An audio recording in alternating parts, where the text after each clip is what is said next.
ఏ ఈతి బాధలతో బాధపడుతున్నా, ఏ పనులకి మనకు ఆటంకాలు కలిగినా ఏమండి అది కుజదోషం కానీ, కాలసర్పదోషం కానీ, మాతృకా దోషాలు, పితృకా దోషాలు, సంతానలేమి, అనారోగ్య సమస్యలు, గృహవాస్తు సమస్యలు, ఏమ్మా విదేశయానం, ఉన్నత చదువులు, తర్వాత దంపతుల మధ్య సఖ్యత లేకపోవటం, లేకపోతే ఇతరత్రా ఏదైనా ఆకస్మిక ధన నష్టం, ఏ పని చేయకపోయినా ఆటంకాలే, ముందుకెళ్ళం, ఆకస్మికంగా అప్పులు చేసి రావటం, అప్పులు చేయాల్సిన అవసరం రావటం, అనారోగ్య సమస్యలు, మంచి ఆరోగ్యంగా ఉన్నవాళ్ళు సడన్గా సిక్ అవుతారు, అనారోగ్య పాలవుతారు.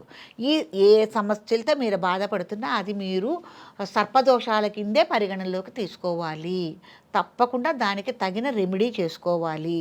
కాబట్టి బాధలు పడుతున్నాం కదా ఏమిటని మీరు ఆలోచించకుండా అదే అనుభవిస్తూ ఉండి ఏంటి మనకి ఎక్కడ జరుగుతోంది, ఎక్కడొస్తోందని మీరు పరిశీలన చేసుకోవాలి.